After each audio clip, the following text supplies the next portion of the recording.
بسم اللہ الرحمن الرحیم، السلام علیکم۔ میں ہوں سیبی کاظمی، آپ دیکھ رہے ہیں فیس بک اور یوٹیوب۔ 23 جولائی بدھ کا دن ہے اور آج بڑی اہم خبریں ہیں آپ کے سامنے۔ جو خان کے بیٹے امریکہ پہنچے، رچرڈ گنیل سے ملاقات، استقبال اور اسٹیٹ ڈپارٹمنٹ کا انتہائی اہم پیغام۔ پاکستان اور امریکہ کے رہنماؤں کی ملاقات طے ہونے کی، انہیں خوشخبری کے لفظ سنائے۔ تحریک انصاف کی قیادت غیر قانونی سزائیں ملی جو انٹرنیشنل سطح پر معاملہ بنا، اور اب تحریک انصاف آج اپنا لائے عمل بھی دے گی۔ شاہ محمود قریشی کی رہائی بڑا اہم معاملہ۔ مراد سعید کو حلف سے روکنے، ڈی سیٹ کرنے کی دھمکیاں، اور 5 اگست کو تحریک انصاف کی مہم کی تیاریاں زور و شور پر، عروج پر۔ خان کے بیٹوں کی آمد، سیکیورٹی گارنٹی، یہ معاملہ میں آپ کے سامنے رکھوں گا۔ اس کے علاوہ امریکہ سے اور بھی بہت سی اہم خبریں ہیں۔ احتجاج کا معاملہ آسٹریلیا، برطانیہ سمیت دنیا کے ممالک میں، اور آج آپ کو میں جو خان کو مائنس کرنے کی پارٹی کے اندر کوشش ہوئی، اس پر ملیشیا کا بڑی تفصیل سے ایک بتاؤں گا۔ وہ آپ نے غور سے سمجھنا ہے کہ وہ کس طرح کامیاب ہوئے مہاتیر محمد۔ لیکن سب سے پہلے امریکہ میں ڈونلڈ ٹرمپ نے جو اپنے خصوصی ایلچی ایمبیسڈر رچرڈ گنیل کو عمران خان کے دونوں بیٹے قاسم اور سلمان کے استقبال کے لیے کیلیفورنیا میں ملاقات ہوئی۔ رچرڈ گنیل نے ٹویٹ کر کے باقاعدہ انہیں کہا، ویلکم ٹو کیلیفورنیا میرے دوستو، آج کا دن آپ کے ساتھ گزرے گا۔ مضبوط رہنا، تم اکیلے نہیں ہو، دنیا میں لاکھوں لوگ اس وقت جو اسیر ہیں، قید و بند ہیں، اس لڑائی میں ہم اکٹھے ہیں۔ ٹویٹ نے تہلکہ مچا دیا۔ امید اسٹیبلشمنٹ کو تھی، کل انہیں خبریں مل چکی تھیں، لیکن یہ اس سے بڑا معاملہ جو امریکی وزیر خارجہ کی ترجمان ٹیمی بروس نے اعلان کیا کہ پاکستان اور امریکہ کے رہنماؤں کی بڑی ملاقات طے ہے، اور اس نے تو یہاں تک کہا میں آپ کو خوشخبری سناؤں۔ یہ اس کے الفاظ تھے۔ عمران خان کے بیٹوں نے دیکھیں امریکہ کا جو دورہ شروع کیا، کافی لمبا دورہ ہوگا، پاکستان آمد تک یہ شاید وہاں رکیں۔ رچرڈ گنیل کے علاوہ ان کی وہاں اسٹیٹ ڈپارٹمنٹس میں مارکو روبیوس میں بہت سی اہم ملاقاتوں کی توقع کی جا رہی ہے۔ دورہ ترتیب دیا جا رہا ہے، بہت سارے اہم لوگ اس میں شامل ہیں، کچھ آف دا ریکارڈ ہوں گی، کچھ آن ریکارڈ ہوں گی۔ رچرڈ گنیل کے ساتھ یہ تصویر باقاعدہ کندھے پر ہاتھ رکھ کر کھنچوا کر ایک پیغام بھیجا گیا۔ گرنیل ٹرمپ کا ظاہر ہے قریبی مشیر ہے، کچن کابینہ کا رکن ہے، امریکی اسٹیبلشمنٹ میں خاص طور پر فوجی پالیسیوں پر اثر رکھنے والا سب سے اہم شخص ہے، اس میں کوئی دو رائے نہیں، سب جانتے ہیں۔ خان کی رہائی میں سب سے پہلے آواز بھی اسی نے اٹھائی تھی، رچرڈ گرنیل نے، اور اسٹیبلشمنٹ سے تعلقات بھی نہیں بنتے۔ یہ سیکیورٹی انٹیلیجنس اور ڈپلومیسی یعنی سفارتکاری کے حلقوں میں بہت بڑا نام ہے۔ ایک رچرڈ گرنیل ہے اور دوسرا سٹیو وٹکاف ہے۔ سٹیو وٹکاف کے بیٹے زیک وٹکاف کا بھی پاکستان دورہ ہوا تھا، کرپٹو کرنسی کے جہاں معاملات بنے تھے، آپ نے دیکھا تھا وہ ملاقاتیں، جو وہ نوجوان بھی آیا اس کے سامنے پاکستان میں۔ تو امریکہ میں پھر جو لابنگ ہوئی، جس فیلڈ مارشل کا دورہ طے ہوا، تو اس میں یہ بڑا اہم معاملہ تھا، کیونکہ ٹرمپ کو معدنی ذخائر، اسرائیل سے تعلقات، چین کا خطے میں اثر و رسوخ روکنا، یہ ساری مطالبات کی ایک پیشکش کی پوری واردات بنائی گئی تھی۔ ریاستی اسٹیبلشمنٹ کا چہرہ بن کے امریکہ سے ڈیل کی کوشش تھی، جس میں سٹیو وٹکاف کا بڑا اہم کردار تھا۔ اس دوران پاکستان بھارت کی جنگ بھی تھی۔ اب ٹرمپ کو چونکہ ہندوستان کے ساتھ تجارتی معاملات پر ڈیل کرانے کے لیے دباؤ بھی ڈالنا تھا، کیونکہ یاد رکھیں امریکہ بھارت کی جو تجارتی جنگ ہے وہ ڈونلڈ ٹرمپ کے لیے بڑا اہم معاملہ ہے۔ اس وقت امریکہ، چین اور بھارت یہ معاشی قوت بننے کے لیے بھی ایک بہت بڑی سرد جنگ ان کے درمیان چل رہی ہے۔ یاد رکھیں امریکہ تجارتی جو معاملات ہیں وہ ٹرمپ ہر صورت میں چین اور بھارت سے آگے نکلنا چاہتا ہے۔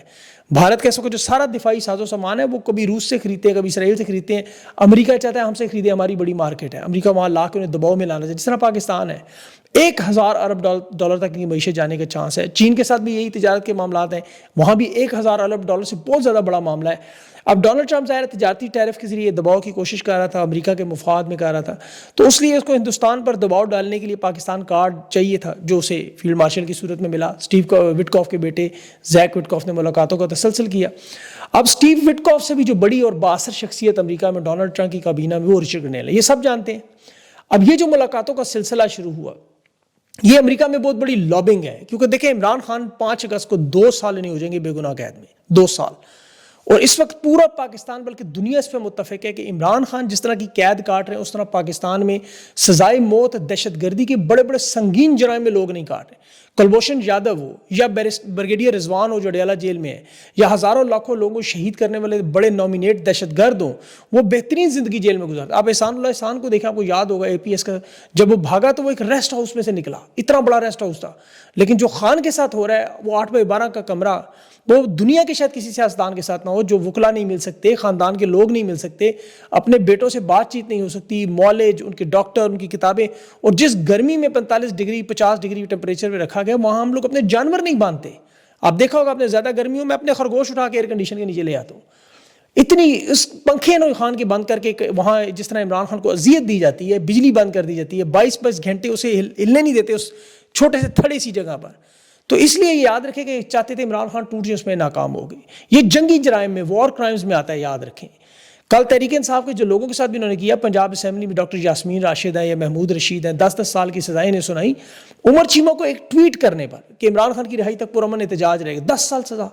ڈاکٹر یاسمین راشد منع کر رہی ہیں سب کو، 78 سال کینسر مریض خاتون ہیں، بزرگ ہیں، اس بیماری میں انہیں 10 سال۔ اعجاز چودھری کا پورا سینہ چاک ہے، انتہائی بیمار ہے، سینیٹر کی نشست بھی چھینی، 10 سال کی سزا۔ ملک احمد بھچر کے ساتھ 200 ایکڑ زمین جلا، اس کا گھر سارا، یہ سب آپ جانتے ہیں، یہ دباؤ بڑھانے کی کوشش ہے۔ اب شاہ محمود قریشی کی جو رہائی والا وہ میں آگے چل کے آپ کو بتاتا ہوں کہ شاہ محمود قریشی کے کیسز کیوں ختم کیے جا رہے ہیں۔ ایک تو دیکھیں فیلڈ مارشل 27ویں آئینی ترمیم کے لیے صدارت کی تیاری میں لگے ہوئے، طاقت کا ایک مستقل مرکز بننا چاہتے ہیں، اس اقتدار کو چھوڑنے پر تیار نہیں ہے، جس کی وجہ سے آپ یہ 3 سال میں جو واردات ہوتی رہی، فارم 47 کا نظام ہے، یہ اسے اتنی جلدی ختم نہیں کرنا چاہتے، لیکن ٹائم ان کا پورا ہو گیا، 3.5 سال آپ کو پتا ٹائم ہوتا ہے۔ دوسرا نے پتا ہے خان ڈیل نہیں کرے گا، اصولوں پر ڈٹا رہے گا۔ اسٹیبلشمنٹ 78 سال سے اس اقتدار کے اس کنٹرول کو چھوڑنے پر اتنی جلدی آپ کو پتا راضی نہیں ہوگا، اور جب تک یہ بین الاقوامی دباؤ نہ ہو۔ دوسرا راستہ جو ظاہر ہے، عمران خان نے پاکستان کی قوم کو آپشن دی کہ آؤ اپنی طاقت کا مظاہرہ کرو، باہر نکلو اور احتجاج کرو، عوامی مینڈیٹ کو تسلیم کرو۔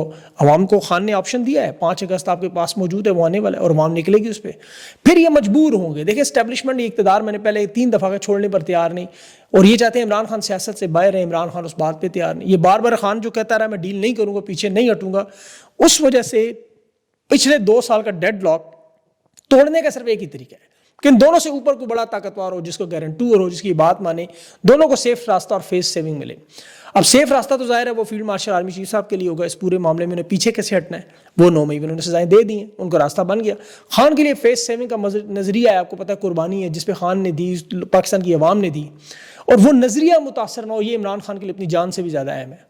ورنہ دیکھیں بے نظیر بھٹو 2007 میں جب امریکہ نے پرویز مشرف پر دباؤ ڈالا کہ آپ بے نظیر سے پاور شیئرنگ کریں، تو NRO کے تحت سارے کیسے کھڑے کھڑے ختم ہوئے، تمام ملاقاتیں ہوئیں، اقوام متحدہ کی گارنٹیاں بھی آئیں، اور سب کچھ امریکہ کے دباؤ پر اس وقت ہوا۔ پھر نواز شریف کا یہ 2019 میں جب یہ ملک سے بھاگا تھا بیماری کی وجہ سے، ضمانت تھی، وہ روانگی تھی، وہ بھی برطانیہ اور سعودی عرب کی معاونت سے ہوئی تھی۔ اس سے پہلے مشرف کے دور میں بھی نواز شریف کی جو ڈیل ہوئی، ملک سے بھاگا اس وقت بھی، تو وہ بھی سعودی عرب، عرب امارات، لبنان، امریکہ، انہوں نے براہ راست مداخلت کی تھی۔ لیکن نواز شریف کا کیس یہ تھا وہ ملک سے بھاگنا چاہتا تھا خاندان سمیت۔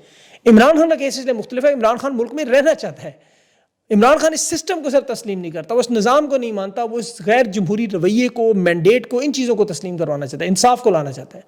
اب رچرڈ گرینل، ڈونلڈ ٹرمپ کس طرح وہ تیار کریں گے عمران خان کی رہائی میں؟ ایک تو انتخابات کی شفافیت، نئے انتخاب، فوج کے کردار کو محدود کرنا، فیلڈ مارشل کے ساتھ جو آخری ملاقات ڈونلڈ ٹرمپ کی ڈراپ سائٹ کے مطابق، اس میں بھی عمران خان کا ذکر اسی معاملات پر آیا۔ اب ڈونلڈ ٹرمپ کی ٹیم میں یہ اتنی بڑی پیش رفت اس چیز کی دلیل ہے کہ وہاں پر یہ معاملہ ٹرمپ کی حد تک ہو رہا ہے، لیکن نیچے سارا معاملہ اسٹیبلشمنٹ کی مخالفت میں ہے۔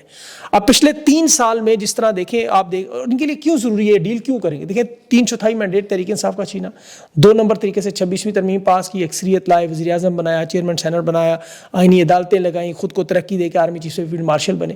ہر وہ کام جو طاقت کے کسی مرکز کو ناقابل تسخیر بنانے کے لیے ضرورت ہے، وہ کر لیا انہوں نے سب کچھ۔ لیکن کیا پاکستان کے حالات بہتر ہوئے؟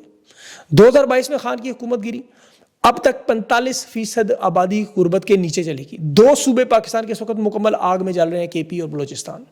پاکستان کے معیشت کے حالات پاکستان کی تاریخ کے بدترین حالات میں، مہنگائی بدترین تاریخ میں، بے روزگاری بدترین تاریخ کی سب سے اوپر، 1.80 کروڑ نوجوان بے روزگار ہے۔ ستمبر کے مہینے میں 90% فیکٹریاں بند ہونے کی خود فیکٹری مالکان کہہ رہے ہیں، چیمبر آف کامرس کہہ رہے ہیں۔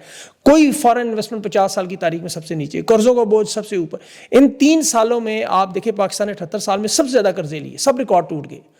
اور عوام اور فوج کے درمیان یہ سب سے بڑا اہم معاملہ، جو خلیج وہ ہم نے 2004 میں دیکھی تھی، وہ آج دیکھ رہے ہیں کہ 90% اکثریت رکھنے والی جماعت اور عوام کے درمیان اور فوج کے درمیان اتنا بڑا خلیج۔ حالانکہ ہندوستان کی جنگ جیتنے کے بعد یہ معاملہ ختم ہو جانا چاہیے، لیکن نہیں ہوا۔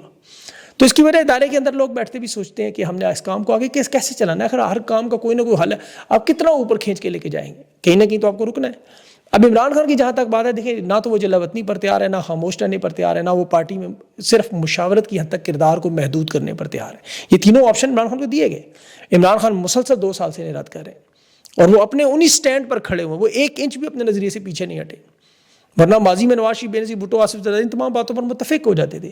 خان نہیں مان رہا، خان ڈٹ کے کھڑا ہے، یہ جو ہم بار بار بات کرتے ہیں، اسی لیے معاملہ اتنا آگے بڑھا ہوا ہے۔ عمران خان کو توڑنے کے لیے انہوں نے ہر حربہ استعمال کر لیا جو کتاب میں موجود، ہر حربہ، ان کے ترکش میں کوئی تیر نہیں بچا۔ اب عمران خان کے بیٹے منظر عام پر آئے ہیں، ظاہر ہے یہ انٹرنیشنل لیول پر اس تحریک کو چلانا بہت بڑا معاملہ، عالمی حمایت حاصل کرنی، اور وہ بہت قداور ہیں، وہ کوئی عام لوگ نہیں ہیں، یہ یاد رکھیں۔ اب سیاسی قیدیوں کے، انسانی حقوق کے، میڈیا کی سینسرشپ کے حوالے سے پہلے ہی مہم پوری دنیا میں چل رہی ہے، تو یہ بہت بڑا پریشر ڈیولپ ہوگا۔ اب عمران خان کے بیٹوں نے پاکستان آنا ہے، 5 اگست کو آنا چاہتے ہیں، والد سے ملاقات کرنا چاہتے ہیں، حکومت آگے سے دھمکیاں دے رہی ہیں ہم آپ کو گرفتار کر لیں گے۔ اب اس صورتحال میں ظاہر ہے امریکہ براہ راست اس معاملے میں مداخلت ہوگی، ورنہ یہ بہت بڑا سفارتی مسئلہ بن سکتا ہے۔ عمران خان کے بیٹوں کی واپسی کی سیکیورٹی کی گارنٹی بھی دینی ہے، پھر اس کے عمران خان چونکہ سیاسی قیدی نہیں ہے، ایک قومی لیڈر ہے، بین الاقوامی سطح پر مانے ہوئے لیڈر۔ اب امریکہ ظاہر ہے، برطانیہ، اس میں سعودی عرب ہے، یہ سارے اب ایک نرم انداز میں پریشر ضرور ڈال کے یہاں پر انسانی حقوق کے معاملے کو، اظہار رائے کو، سیاسی قیدیوں کی واپسی کو، سارے معاملے کو حل کروانے کے لیے کردار اپنا ادا کریں گے۔ اور ماضی میں یہ یاد رکھیں کہ رچرڈ گرنیل نے وینزویلا سمیت ان تمام ممالک میں بالکل ایسا ہی کردار ادا کیا۔ اب امریکی دفتر خارجہ جو عمران خان کے متعلق بات نہیں کرتا تھا، پاکستان کے متعلق سوالات پر جلیل افریدی کو نکال دیا انہوں نے، بلکہ کیس ڈال دیا۔ ٹیمی بروس اس کی ترجمان کہہ رہی تھی جی پاکستانی رہنماؤں سے ہماری ملاقاتیں متوقع ہیں۔ اور یہ جو شاہ محمود قریشی کے کیسز ختم ہوئے، دیکھیں شاہ محمود قریشی تحریک انصاف کی، بلکہ تحریک انصاف کی باقی لیڈرشپ کو دیکھیں تو کوئی ایک بندہ بھی نہیں ہے جس کے اوپر عوام یقین کرے، یا وہ انٹرنیشنل معاملات پہ دسترس رکھتا ہو، اور یا وہ عمران خان کے اتنا قریب ہو کہ خان اس کی بات سنے۔ ان سب نے تو کوشش کی ہے۔ اب شاہ محمود قریشی کی رہائی کوئی واردات کا نتیجہ نہیں ہے، یہ اسٹیبلشمنٹ کے لیے بھی اتنا ہی ضروری ہے جتنے خان کے لیے اور تحریک انصاف کے۔ رابطوں کا ایک پل چاہیے، ایک ایسا شخص جو پاکستان کے اندر بھی ہو، اور وہ شاہ محمود قریشی سے بہتر کوئی نہیں، کیونکہ یاد رکھیں شاہ محمود قریشی اتنا ہی بے گناہ ہے جتنے عمران خان ہے۔ شاہ محمود قریشی کے کردار کا آپ 2 سال سے دیکھیں، وہ خان کے نظریے پر ڈٹ کے کھڑا ہے، اس کے اپنے لاکھوں مریدین ہیں، اربوں کی دولت ہے ان کے پاس ہے۔ وزیر خارجہ کتنی دفعہ وہ جیل کاٹ رہے خان کے ساتھ، اتنا عرصے سے آپ کے سامنے، اب اسے سوائے پھانسی دینے کے تو اور کوئی ان کے پاس راستہ نہیں۔ وفاق کے وہ تمام امتحان تو پاس کر گئے۔ اب یہاں جہاں عمران خان کو اور تحریک انصاف کو پارٹی کے حالات اگر میں آپ کو بتاؤں، یا تو کمپرومائزڈ ہیں، بزدل ہیں، مفادات کے تحت نشستوں پہ بیٹھے ہوئے، بلیک میل ہو رہے ہیں، اور یہ براہ راست اسٹیبلشمنٹ سے اپنے کیسز کی وجہ سے، جیلوں کی وجہ سے پھنسے ہوئے ہیں۔ ان کے پاس میں ہو تو یقین کریں یہ خان کو مائنس کر چکے ہیں، آپ نے دیکھ لیا پچھلی بار۔ اور میں آپ کو اس میں بڑی امپورٹنٹ چیز بتاتا ہوں جو آپ ذرا غور سے سننا ہے آپ نے۔ 9 مئی سے پہلے جو لوگوں کو جبر کر کے پارٹی چھڑوائی گئی وہ، اور دوسرے جو ڈٹ کے کھڑے ہوئے ان کے ساتھ معاملہ بالکل سیم ہوا۔ یہ جو بچر صاحب کے ساتھ ہوا، محمود رشید کے، ڈاکٹر یاسمین راشد، عمر چیمہ اور شاہ محمود، یہ سب کچھ آپ دیکھتے رہے جس طرح انہیں سزائیں دی گئیں۔ اس چیز کو آپ اپنے ذہن میں رکھیں۔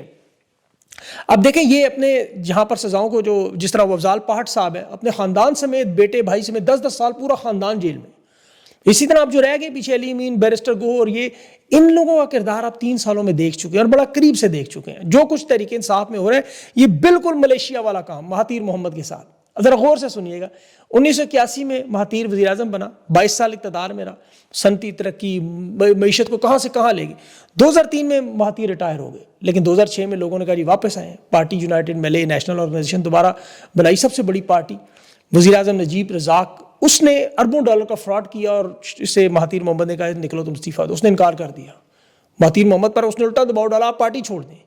نجیب اس وقت کا آپ کہہ لیں گنڈا پور، بیرسٹر گور، اس طرح بڑا اسٹرانگ تھا، نہیں مانا بات، اور اس نے پوری پارٹی ہائی جیک کر لی۔ مہاتیر محمد یونائٹڈ ملے اور نیشنل آرگنائزیشن جیسے پی ٹی آئی آپ کہہ لیں، وہ چھوڑ کے مہاتیر محمد کو نئی جماعت بنانی پڑی، اور اس وقت ان کا پرانا سیاسی دشمن جو تھا انور ابراہیم، اس سے اتحاد کیا، جو پورے ملیشیا کے لیے سرپرائز تھا۔ انور ابراہیم کو مہاتیر محمد نے جیل میں ڈالا تھا کیسز کی وجہ سے، لیکن اس کے ساتھ اتحاد کیا، اسے باہر لائے، اور پھر ان کی ایک اپنی نئی اتحادی جماعت بنی، اس کا نام تھا پکاتن برہان، یعنی امید کا اتحاد۔ پھر اس جماعت نے 2018 میں پورا الیکشن سویپ کیا، اور مہاتیر محمد 92 سال کی عمر میں دوبارہ وزیر اعظم بنے۔ اب ذرا مزے کی بات سنیں کہ انہوں نے پھر ایک دفعہ مہاتیر محمد پر، جو پارٹی پر وہاں برساتوں تھی، اس میں سے دوبارہ مہاتیر محمد کو مائنس کر دی، پارٹی نے بغاوت دوبارہ کر دی۔ پھر اس نے شراتن تحریک شروع کی، مہاتیر محمد کی حکومت جو گرائی گئی تھی، اور انور ابراہیم کو ان کو دھوکہ دیا۔ مہاتیر محمد کا یہ الفاظ تھے کہ مجھے میری اپنی پارٹی نے میری پیٹھ پہ چھرا گھونپا۔ اب تیسری دفعہ انہوں نے پھر ایک پارٹی بنائی، لیکن اس دفعہ چونکہ مہاتیر محمد کی عمر بہت زیادہ ہو گئی، اب اس وقت بھی 2025 میں وہ 99 سال کے ہیں، بہت عمر رسیدہ ہے، تو سیاست میں غیر فعال ہیں، پارلیمنٹ کے رکن بھی نہیں ہے، 2022 کے بعد سیاست میں نہیں، وہ اپنی نشست بھی ہار گئے تھے، کیونکہ ظاہر ہے سیاست میں کام ہی نہیں، لوگوں کو نظر آ رہا ہے کہ وہ اب مینٹلی فزیکلی اس قابل نہیں، لیکن انہوں نے وہ سارا کام جو میں نے آپ کو بتایا واردات ان کے ساتھ ہوئی، اور مہاتیر محمد نے انور ابراہیم کے ساتھ اتحاد، وہ آج بھی وزیر اعظم ہے۔ یہ ساری بات بتانے کا آپ کو مقصد یہ ہے کہ مہاتیر محمد جیسے عظیم رہنما کے ساتھ ملیشیا جیسا ترقی یافتہ ملک میں پارٹی کیا کیا واردات کر گئی، تو خان کے ساتھ تو جو ہو رہا ہے تحریک انصاف میں، یہ تو کچھ بھی نہیں۔ ان چیزوں کو ذہن میں رکھا کریں۔ خان کا رابطہ مکمل ختم کیا کہ اس کی ملاقاتیں نہیں ہو رہی، وکلا کتابیں، یہ سب جانتے ہیں آپ۔ ایک طرف پارٹی کے حالات ہے، دوسری طرف یہاں آپ کو پتہ ہے طاقت کے اقتدار میں ہر دن کس طرح آگے بڑھانا ہے، ایک مستقل مرکز بنانا ہے. تو یہ اسی لیے دو راستے اس طرف جا رہے ہیں، کہیں نہ کہیں آپ آپس میں ملنا ہے، برف کو پگھلنا ہے. اور اس میں میرے خیال میں شاہ محمود قریشی کی رہائی کا یہ سب سے اہم معاملہ ہے کہ اور ان کے پاس کوئی ایسا بندہ نہیں ہے جو یہ معاملہ کر سکے. وہ ایک فورن ڈپلومیٹ رہے ہیں، ایک وزیر خارجہ رہے ہیں، وہ انٹرنیشنل دنیا میں ان کا اثر و رسوخ ہے، وہ جانتے ہیں، ان کے ذاتی تعلقات بھی ہیں، پھر وہ خان کے بڑے قریب بھی ہیں. تو بہت ساری چیزیں جو آپ کو پتہ ہے بات چیت ہوگی، لیکن اس میں سب سے اہم یہ خفیہ مذاکرات کوئی نہیں، یہ سب عوام کے سامنے. یہ کوئی بے نظیر بھٹو نواشی والے NRO نہیں ہے خفیہ کہ اندر اندر خانہ پتہ چلا نواشی سے بھاگ گئے رات کو صبح اٹھے. تو ایسا کوئی معاملہ نہیں ہے. یہ سارا معاملہ جو ہوگا اس میں بہتری آئے گی. اب خبریں میرے پاس بہت ہیں اس وقت، بہت لمبی خبریں ہیں، تو لیکن مسئلہ یہ ہے کہ ویڈیو بہت لمبی ہو جانی. اگلے ویلاگ میں آپ کے ساتھ تفصیل سے کچھ اور اسی طرح کے 6 معاملات ہو رہے ہیں، وہ انشاءاللہ اس پہ بات کروں گا. اپنا خیال رکھیں اور مجھے اجازت دیں. اللہ حافظ.